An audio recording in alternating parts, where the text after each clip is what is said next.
पुणे से लेकर रावलपिंडी तक स्पिनर्स का राज। एक होस्ट नेशन ने विकेट अपने लिए बनाया तो दूसरे ने भी बनाया, दोनों ने टॉस हारा। एक ने ग्रेट कमबैक किया, दूसरे का greater debacle. Is India facing crisis of ageing batting legends fading fast?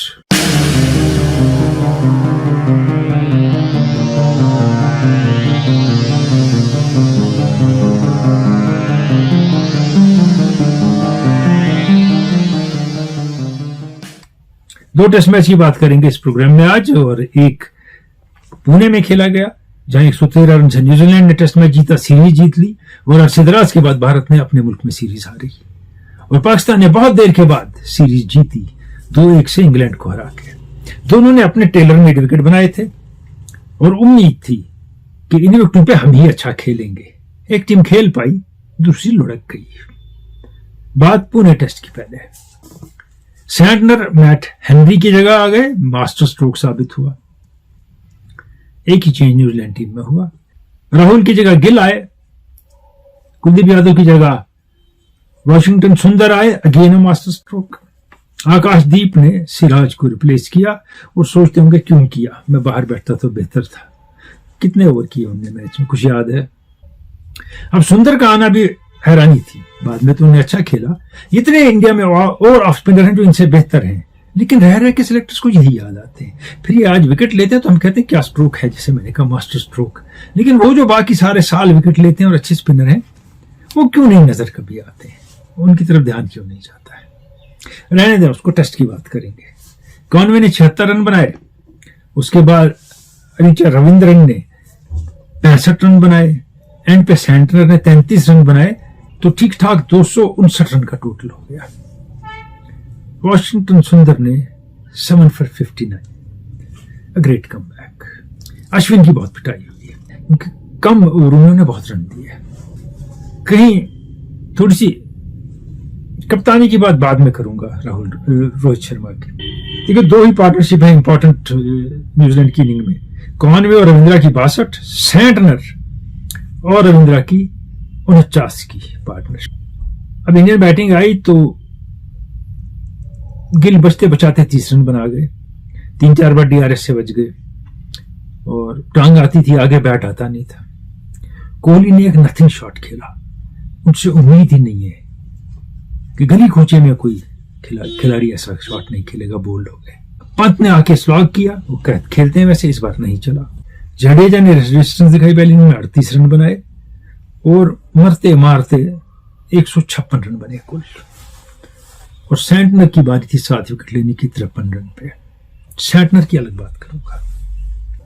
अब न्यूजीलैंड की फिर से बारी आई, अब बॉल ज्यादा टर्न हो रही है, विकेट ज्यादा अनप्रिडिक्टेबल हो रहा है, बॉल बैठ रही है, कभी कभी उड़ भी जाती है बॉल।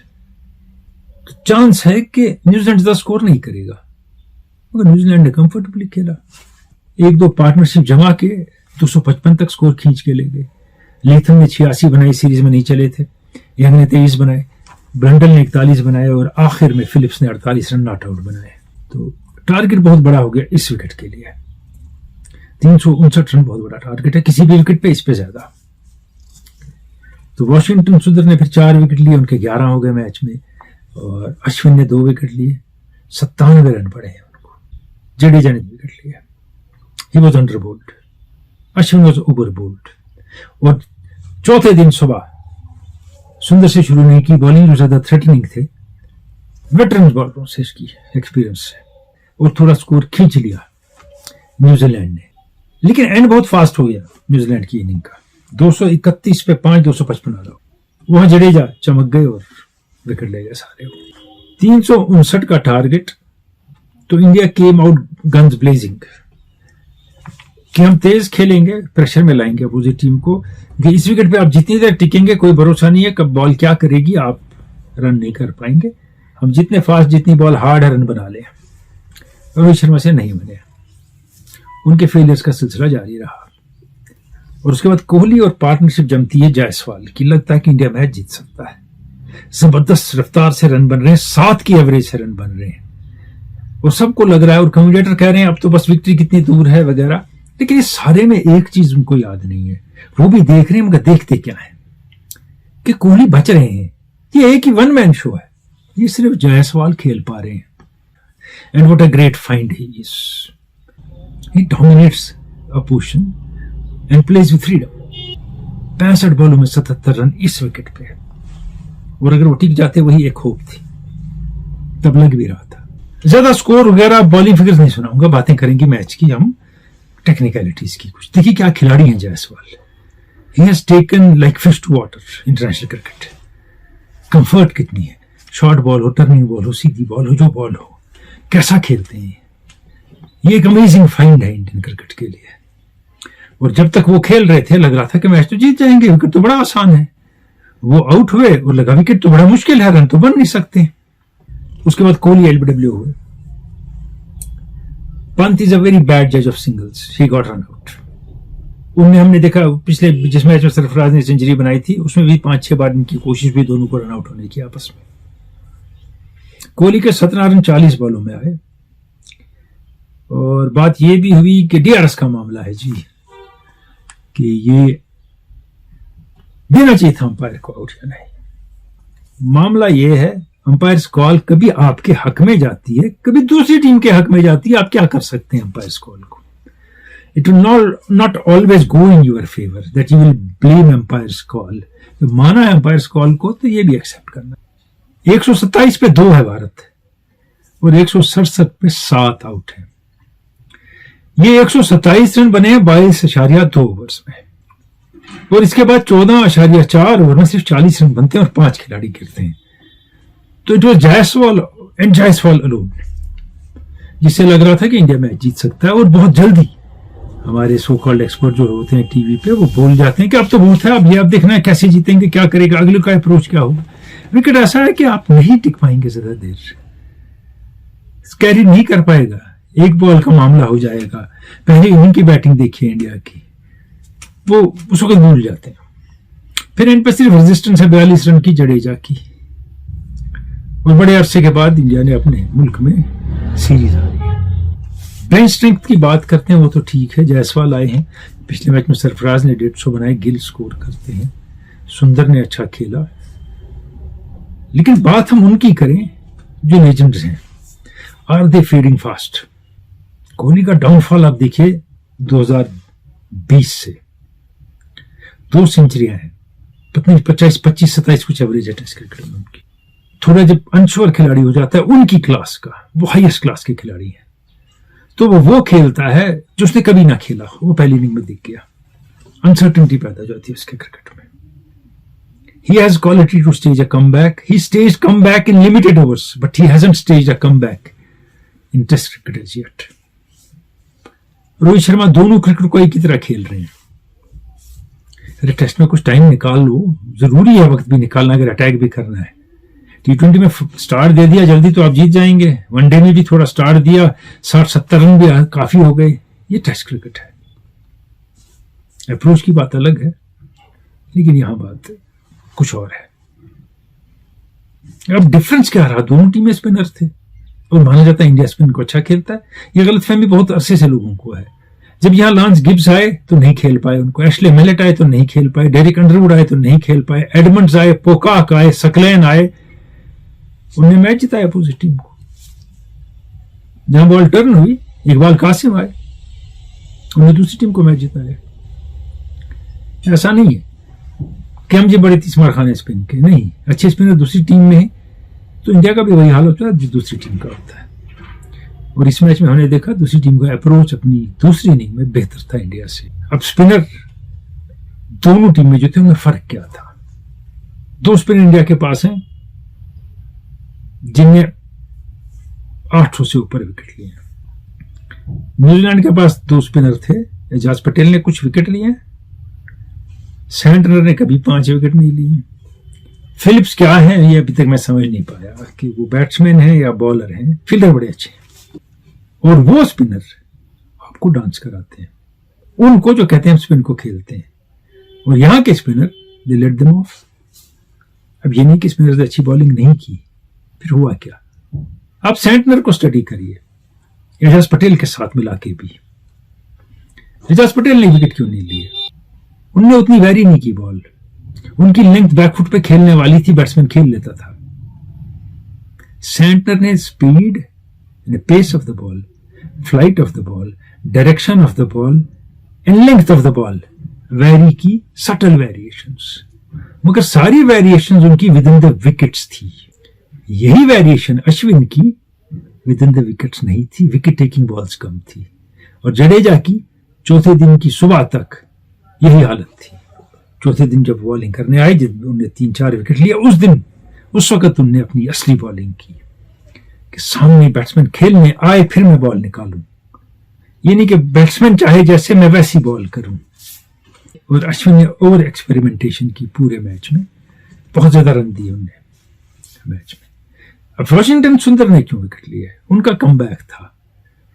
उनकी भी हाइट सैंटनर की तरह अच्छी है, अश्विन की भी है। उन्हें स्लो बॉल की, उनने बॉल विकेटों के दरमियान की और अपनी लिमिटेशंस में की और विकेट का इस्तेमाल किया कि विकेट कुछ करेगा, मैं खिलाऊं बैट्समैन को एक अच्छी लेंथ पे, उसी में वेरिएशन लाऊं। दूसरों ने विकेट का नहीं सोचा कि मेरे पास यही है, मैं सारा इस्तेमाल करूंगा। उस चीज की विकेट पे जरूरत है या नहीं है, उस स्पीड की जिस पे आप बॉलिंग कर रहे हैं, उस फ्लाइट की, ये नहीं देखा। अब रोहित शर्मा की मैंने बात की थी, he was found wanting in his captaincy. पहली इनिंग में सैंटनर के 33 रन, रविंद्रा के साथ बैटिंग। दूसरी इनिंग में आते ही डिफेंसिव फील्ड ऑलमोस्ट। देखिए, आप उस कंडीशन में हैं जहां आपको 125 तक दूसरी टीम को निकालना है, 140 तक निकालना है, 250 तक आपका मैक्सिमम मार्जिन रहे, वो भी बड़ा मुश्किल है इस विकेट पे जीतने के लिए। आप सेफ खेल रहे हैं, मैं चौके नहीं दूंगा। बैट्समैन रन बना रहे हैं सिंगल से, गैप्स में खेल रहे हैं, Latham, Young, Blundell, Phillips, run बन रहे हैं धीरे धीरे। और यहां से रन बन रहे हैं, वहां से प्रेशर बढ़ रहा है। लीड 103 की है।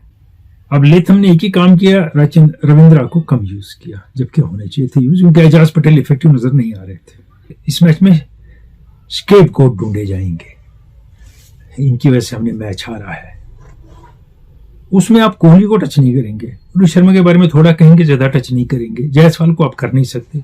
जडेजा ने दोनों इनिंग में बैटिंग ठीक की है, सेकंड इनिंग में बॉलिंग अच्छी की है। वाशिंगटन सुंदर ने अच्छी बॉलिंग की है, मगर Ashwin has failed to deliver given his experience in quality of bowling. वो जो कर सकते थे वो नहीं कर पाए। गिल फेल हुए बैटिंग में। कहेंगे वो बड़ा प्लेयर है, वो रन बनाएगा, तो सरफराज फंसेंगे कि कुछ नहीं किया इस मैच में। हो सकता है नेक्स्ट मैच में बाहर भी हो जाए। पंत से भी पूछा जाए, कीपिंग में भी इशू है उनकी बहुत ज्यादा। हमने बहुत से कैच कमेंटेटर्स को दिखा, बोलते कहते कि बात ही गोल, जो उनके हाथ को लग के गया, जो उनकी टांगों में से गया, जिसको उन्हें अटेम्प्ट करना था, या 2 स्लिप्स के बीच में से जो कैच गई, या ऑफ स्पिनर पे मैंने देखा पहली बार के सेकंड स्लिप्स है, फर्स्ट स्लिप्स होता है ऑफ स्पिनर पे, बहुत सीधी निकलती है ना। रोहित शर्मा डाइव मारते हैं, कीपर को चांस ही नहीं है करने का, वो नजदीक खड़ा है, अगर एंगल बढ़ गया तो India has lot to think. They can come back in next match, but they have lost the series. और मैं कह रहा हूं बड़ी देर से, पहले भी कह चुका हूं मैं ये, कि धीरे धीरे टीम रिप्लेस हो रही है लिमिटेड ओवर्स में इंडिया की। लेकिन आज भी जब आप टेस्ट क्रिकेट में हैं तो जडेजा, अश्विन, बुमराह, कोहली और रोहित शर्मा पे आप इंतजार करते हैं, सीनियर्स ही है। और अगर सीनियर्स फेल हो जाए तो you can't blame youngsters all the time. अब दूसरे टेस्ट मैच की जाए, रावलपिंडी में ज्यादातर विकेट जो है वो फास्ट होता है, दुनिया के फास्टेस्ट विकेट्स में से वहां विकेट था माना जाता। लेकिन होस्ट ने उसको अपने फेवर में टर्न किया कि हम स्पिन के ज्यादा अच्छे खिलाड़ी हैं, हमारे पास स्पिनर अच्छे हैं। साबित भी किया वो बाद में। और यहां एक स्ट्रेटेजी बनाई पीसीबी ने और उसको एग्जीक्यूट किया। और ये पिछले 3 साल से कह रहा हूं, ये टेस्ट मैच अपने मुल्क में खेलते हैं, इनको पता ही नहीं हमारी स्ट्रेंथ क्या है, दूसरी टीम की वीकनेस क्या है, हम क्या खिलाएं, किसको खिलाएं, कैसे विकेट बनाएं। रन बनाएंगे फिर देखेंगे, रन बनाएंगे। तीसरी इनिंग में, चौथी इनिंग में प्रेशर आया, टेस्ट हार गए। वैसे आ रहे हैं ना टेस्ट मैच पाकिस्तान में। अब क्लियर प्लान था, स्पिनिंग विकेट, मगर पहले इंग्लैंड को बैटिंग मिल गई। लेकिन ओपनिंग बॉलर नोमान अली जब आए तो लगा कि विकेट आज स्पिन हो रहा है और ज्यादा होता जाएगा और नतीजा कुछ भी हो सकता है। टर्निंग ट्रैक, टैकेट अपने तरीके का क्रिकेट खेलते हैं। 52 रन बना गए जब तक पाकिस्तानी बॉलर समझे लेकिन लंच तक 110 पे 5 हो चुके थे। अब ये सोचें, पहला विकेट 56 पे गिरा है, लेकिन उसके बाद लुढ़क गए सब। फिर लुढ़कते गए जब तक जेमी स्मिथ ने 89 और एटकिंसन ने 39 रन बनाए। 107 की पार्टनरशिप उनकी थी।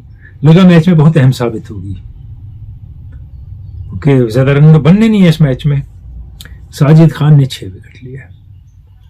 साजिद खान और नोमान अली की बात बाद में करूंगा। और पाकिस्तान की बैटिंग आई तो बॉलर्स आ गए स्पिनर एक्शन में, और थोड़ा स्पिन टेस्ट फेल होने लगे पाकिस्तान के खिलाड़ी। और एक जबरदस्त स्ट्रोक्स ने मुंह चली, जो ही कामरान गुलाम आए वो एटकिंसन को लाए। पिछले मैच में हमने यही गलती की थी, इनको फास्ट बॉलर से बॉलिंग ही नहीं कराई थी, और एटकिंसन ने इनको आते ही साफ कर दिया, बोल्ड कर दिया। पाकिस्तान की टीम भी फिट एंड स्टार्ट्स में चलती रही। रेहान अहमद ने एक चेंज ओवर से पहले 1 ओवर किया रात को, और दूसरे दिन जब इंग्लैंड बॉलिंग कर रहा था पहले इनिंग में, 70 मिनट के बाद रेहान अहमद को बॉलिंग दी स्टोक्स ने। आज के कप्तानों को लेग स्पिनर को टीम में नहीं खिलाना चाहिए। ये नॉर्मली कैप्टन जो है, ये T20 और वनडे वाले हैं, इनके पास जिगर नहीं है to handle a leg spinner. और ये एक बड़ा भारी ब्लंडर साबित हुआ। 4 विकेट वो ले गए, आते ही इंपैक्ट डाला, और पाकिस्तान ने जो लीड ले ली, स्कोर बढ़ा दिया, वो कम होता अगर रेहान अहमद ज्यादा बॉलिंग करते। ये जो रेहान अहमद का हाल है, यही जाहिद महमूद का हुआ। उनको तो पूरे मैच में ऑलमोस्ट देखा ही नहीं अपने फील्डिंग के बगैर कहीं। अगर आप लेग स्पिनर नहीं खिला सकते तो मत खिलाइए। ऑस्ट्रेलिया में लेग स्पिनर नहीं है, इंडिया में नहीं है, साउथ अफ्रीका में नहीं है, न्यूजीलैंड में नहीं है, वो नहीं खिलाती। They can't handle leg spinners, their captains, they can't trust leg spinners, तो व्हाई प्ले देम। पाकिस्तान की सारी बैटिंग जो है सौद शकील के इर्द घूमी है। 134 रन बनाए उनने, 233 बॉलें खेली। मामला ये नहीं है, उन्हें टेल के साथ खेला, बड़ी बात है। कैसे खेला? उन्हें टेल को मौका दिया खुद भी स्कोर करने का, और खुद भी रन बनाए। नोमान अली ने और सौद शकील ने 25 ओवर में 88 रन बनाए। नोमान अली का कंट्रीब्यूशन से ज्यादा रहा है, उनने 45 बनाए उस पार्टनरशिप में, लेकिन सौद शकील डटे रहे। साजिद खान आए, उन्हें 48 बॉलों में 48 बनाए। 13 ओवर में 72 की पार्टनरशिप, फिर मौका दिया इन्हीं को रन बनाने का, लेकिन एक एंड से कंट्रोल की सिचुएशन और अकॉर्डिंग टू सिचुएशन खेला। ये सलमान अली आगा और सौद शकील जैसा टेल के साथ खेलते हैं, ये बहुत कमाल की बैटिंग करते हैं, खुद भी बनाते हैं और टेल को भी कैरी करते हैं। और यही 2 पार्टनरशिप थी जिनने मैच डिसाइड कर दिया पाकिस्तान के फेवर में। बॉलिंग तो सभी टर्न करा रहे। अब यहां स्टोक्स ने क्या मात खाई। 100 रन में 71 सिंगल हैं सौद शकील के। पार्टनरशिप उनकी नोमान अली के साथ है, साजिद खान के साथ है। 101 सिंगल इनने लिए हैं, वो दूर फील्ड रख के इंतजार कर रहे हैं।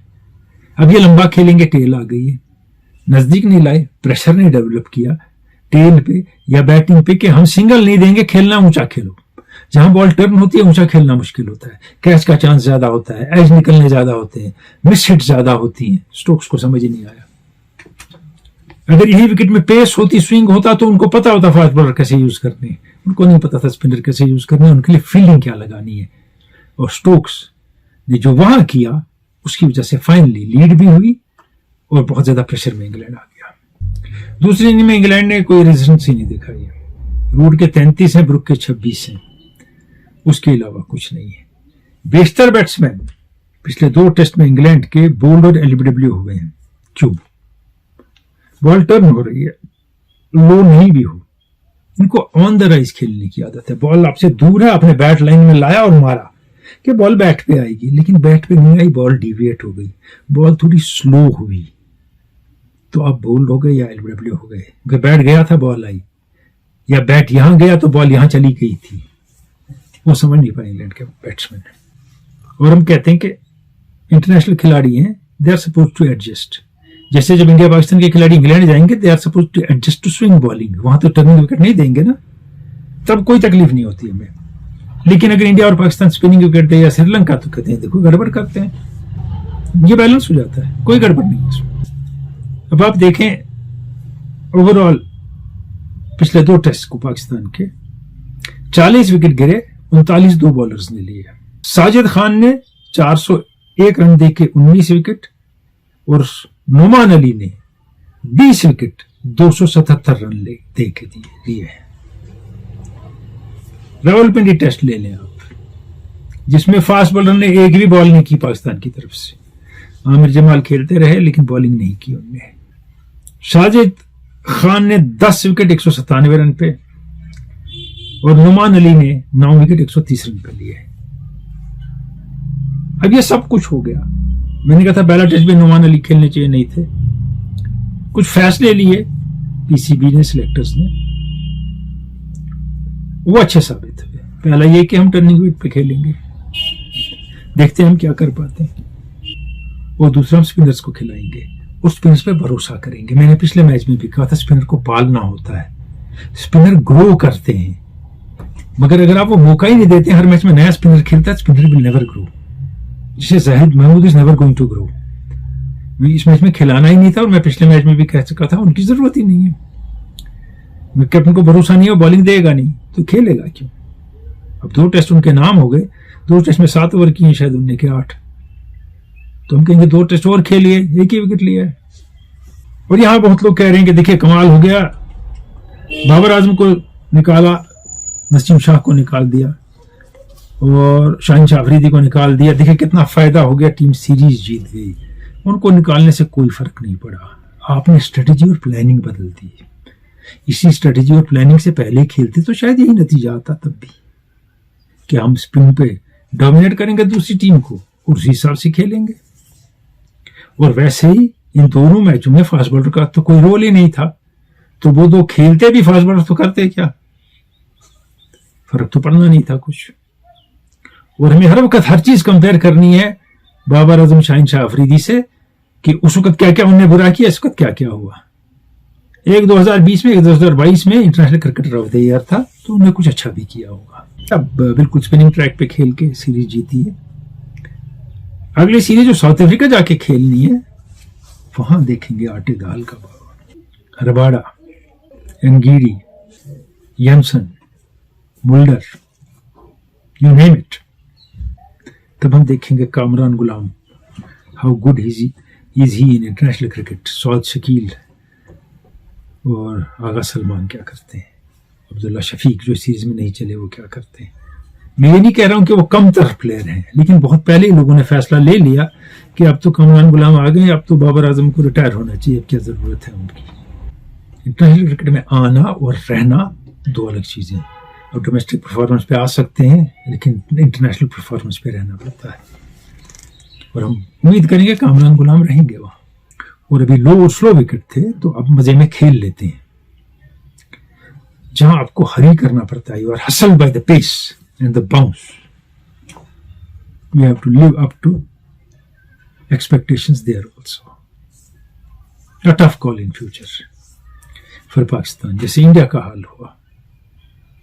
होम कंडीशन की फॉल्स सेंस ऑफ सिक्योरिटी में प्लेयर खेलते गए ये सोचे बगैर कि अब यूटिलिटी कितनी रही इनकी और इनमें मैच विनर कितने रहे बाकी टेस्ट क्रिकेट में।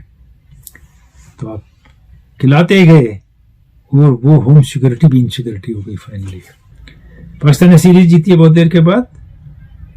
दे should take heart in it, खुश होने चाहिए कि हम we can do it, forget about playing in South Africa, England, Australia जब आएगा तब देखेंगे। लेकिन आज सीरीज जीती है, this should encourage them to perform better and play horses for the courses, not like किसी को बोले आए खिला दिया। इस बार हॉर्सेस फॉर द कोर्सेस है तो सीरीज जीती लास्ट 2 टेस्ट में। India also has lot to think. अब एक आध बड़ी इनिंग कोई बड़ा प्लेयर खेल लेगा, फिर कहेंगे क्लास इज परमानेंट। उसकी इस इंडिफरेंट क्रिकेट ने उसके कितने मैच हराए होंगे, वनडे, T20, टेस्ट, वो हम भूल जाएंगे। लेकिन अगर एक यंग प्लेयर 2 इनिंग में फेल होगा, इसकी जगह ही नहीं बनती है, ऐसे आ गया टीम में। अब New Zealand has taken the roots of Indian team. India में आके स्पिनिंग ट्रैक पे इंडिया को हराना कमाल है। Heads of to New Zealand without Kane Williamson, their top batsman. Maybe he's there in last test and maybe India wins the last test. पिछले test के बाद मैंने कहा था इन्हें टेस्ट मैच जीता है तो क्या ये वो करेंगे जो किसी ने नहीं किया, उलट फेर होगा, और हो गया। हम इसे उलट फेर नहीं कहेंगे, the better side won both the test matches. Let's wait for the 3rd test. Drastic changes India नहीं करता टीम में, शायद ना करे, लेकिन सम चेंजेस आर वारंट। पहले में पेस टेस्ट फेल हो गई टीम, दूसरे में स्पिन टेस्ट टीम फेल हो गई, तो where to go from here will need some thinking and some doing also. मिलेंगे खेल के मैदान से में और बातें होंगी। आज इजाजत, खुदा हाफिज।